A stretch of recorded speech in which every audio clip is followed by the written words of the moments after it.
Now, you just heard Rupert and Carl doing some amazing beatboxing, and so did you. And I'm going to show you what was going on inside your heads while you were doing it. So let's see. Yeah, this is working.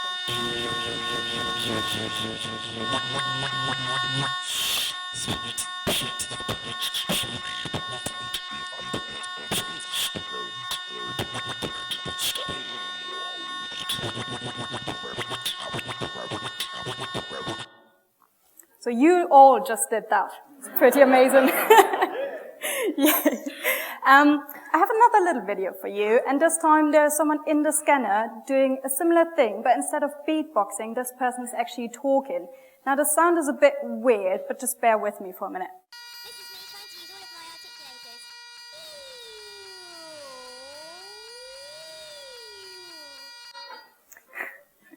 I told you it's a bit weird. So the difference between those two clips basically is that on the left you have the beatboxer that is producing sounds, which we call speech. And on the right you have someone talking, which is language. And the difference between those two I will explain to you anatomically, but don't get scared, keep it simple.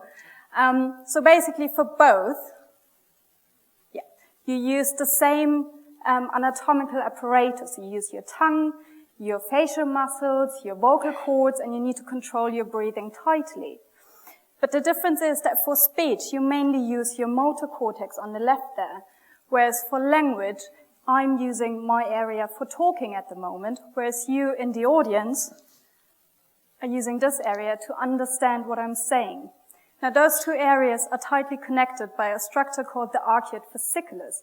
And the connection between those two is really important. If, for example, you want to ask me a question later on, you need to be able to understand what I'm saying and then relate this into a question.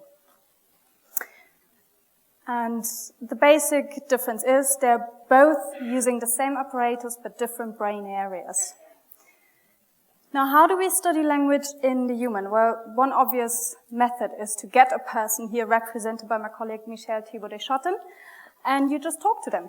And you can do a paper and pencil test, or you can stuck the person in a scanner and see which brain areas light up when they do a certain task, like listening to words or actually producing words themselves in the scanner. Or you could look at the connections between the various parts of the brain, and in their totality they're called the connectome, which is just a really fancy word. And that's basically what we did in our study. So we looked at the connectome, but only the arcuate connection between the two language areas.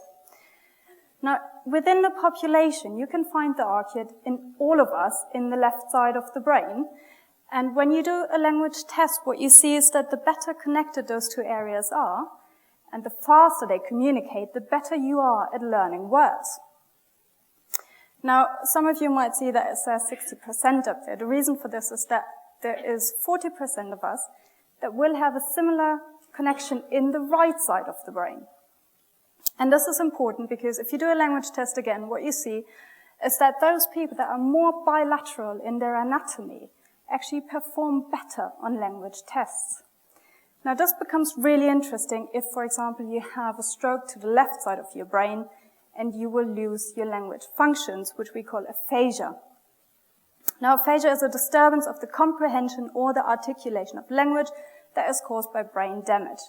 And those words sound a bit shallow, so I have a little movie trailer that I want to show you to understand what it means to actually lose one's language. Oh, I can't talk, I can't read, I can't write. My no's are yeses and my yes is no's. But I have a really hard time understanding what people are saying to me. I'm pretty much communication free. Stroke. Not will talking. Okay, we're looking for this word. A year and a half. That's what the experts give me. 547.5 days from this point in my life, I will have recovered all that I am to recover. Either completely restored to my original self, or not. A year and a half? I don't think so. Hope's gotta live longer than a year and a half. So the question that arises from this is, if you have a stroke to the left side of your brain and you lose your language, does it matter what the right side looks like? And in order to look at this, we looked at stroke patients with a stroke in the left side that lost their ability to either articulate or comprehend language, and we just followed them up. So we saw them in the first days after their stroke, and then again after 6 months.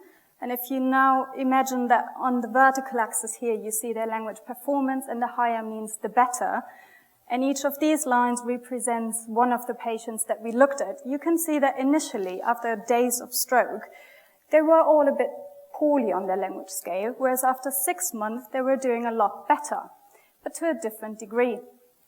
Now, if you look at the right side of the brain of those that improved but didn't do as well, you can see that they have a connection in the right, but it's not that strong. If you look at the next group up that did a little bit better, you can see that that connection is stronger. But if you look at the top group, the patients that actually recovered to what they were before, you can see that they have really thick, strong connection in the right side of their brain.